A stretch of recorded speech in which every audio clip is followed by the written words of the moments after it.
दोस्तों, आज बहुत इंपॉर्टेंट टॉपिक पे बात कर रहा हूं और ये विपक्षियों को बहुत परेशान करने वाला टॉपिक है। तो जो पुरानी कहावत थी, करी नहीं तो डरी क्यों, और कोई चोर के दाढ़ी में तिनका। अब चोर के दाढ़ी में तिनका बोला तो चोर जो था वो लगा मारने, अरे यार मेरे ही दाढ़ी में, बोला यही है चोर पकड़ो। जैसे ही इलेक्शन कमीशन ने कहा कि now we have to wander door to door for verification of new voter list, और तुरंत चोरों के पिछवाड़े में गर्मी आ गई। 6 राज्यों के चुनाव होने वाले हैं 2025 और 2026 में, और 6 राज्यों में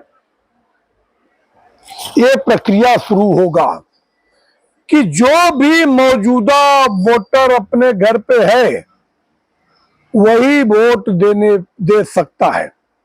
if you are eligibility for voting then you can vote whomever you want to vote.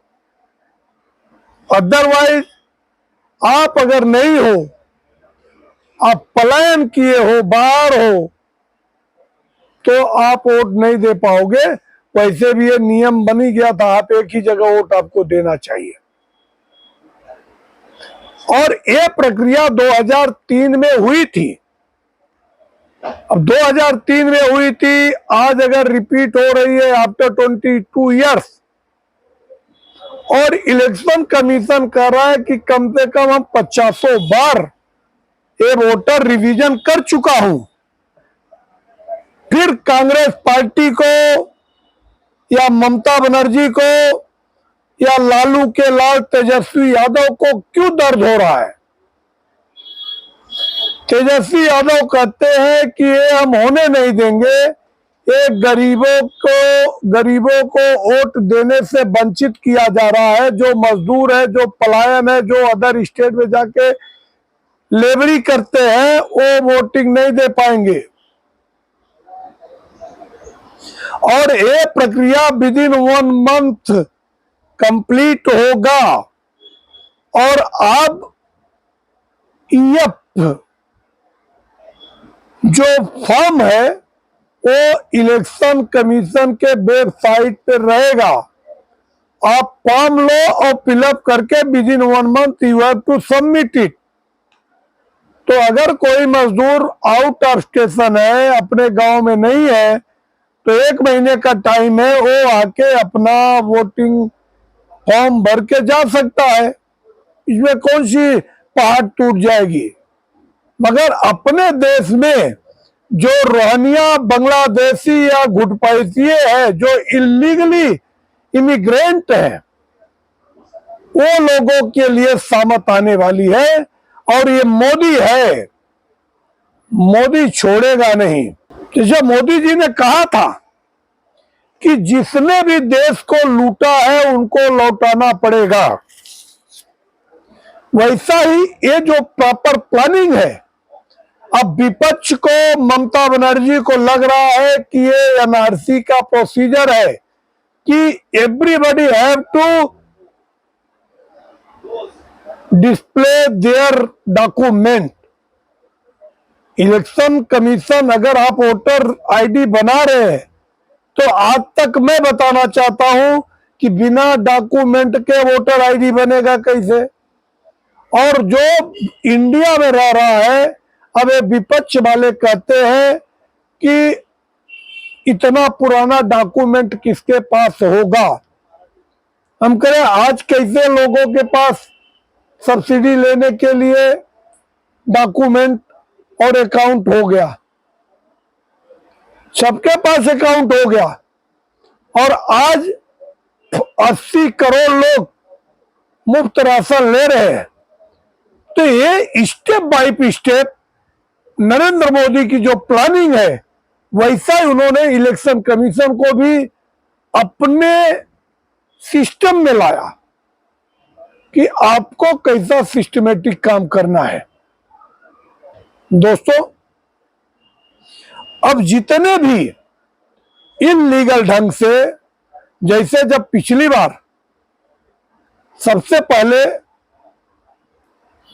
Ration card का वेरिफिकेशन हुआ था, कितने हजार लोग ऐसे पाए गए जो पैदा ही नहीं हुए देश में और वो देश की सब्सिडी का बेनिफिट ले रहे थे।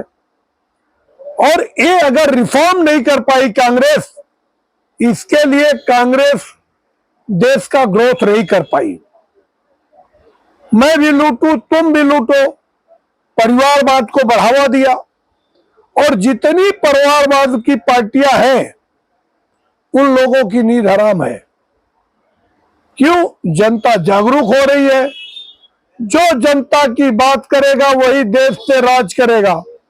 और नरेंद्र मोदी जैसे ऑपरेशन सिंदूर को लाया, ऐसी कमर तोड़ दी कांग्रेस की कि सांप भी मर गया और लाठी भी नहीं टूटी।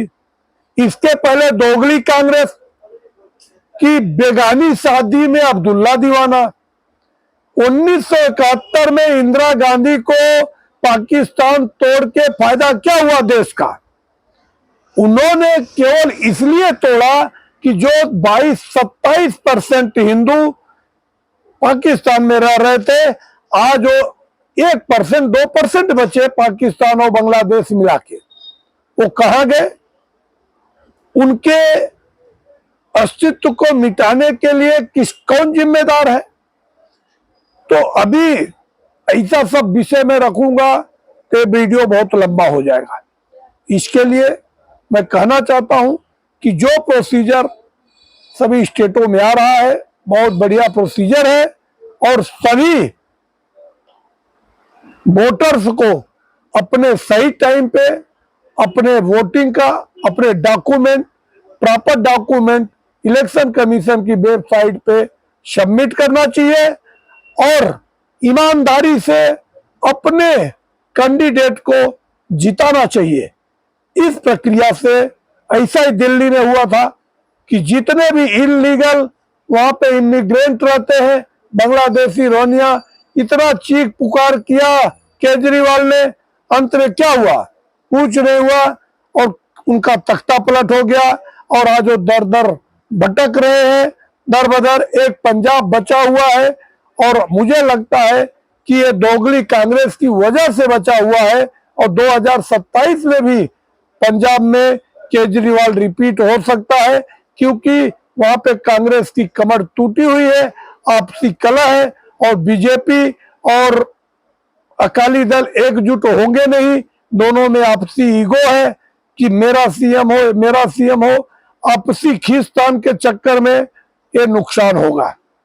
मगर ये जो इलेक्शन कमीशन की स्ट्रेटेजी है, I really grateful to election commission. और जो अभी नए इलेक्शन कमीशन हुए हैं उनको मैं बहुत बहुत बधाई देता हूं। और आने वाले समय में शांतिपूर्वक और निष्पक्ष चुनाव हो, ऐसी मैं उम्मीद करता हूं। और एक बार बिहार में भारतीय जनता पार्टी की पूर्ण बहुमत की सरकार बने, ऐसी मैं बिहार की जनता से अपील करता हूं। अगर आप लोगों को हमारा विश्लेषण अच्छा लगे तो आप हमारे चैनल को सब्सक्राइब करें और अपने दोस्तों को शेयर करें। जय हिंद, वंदे मातरम, भारत माता की जय। धन्यवाद।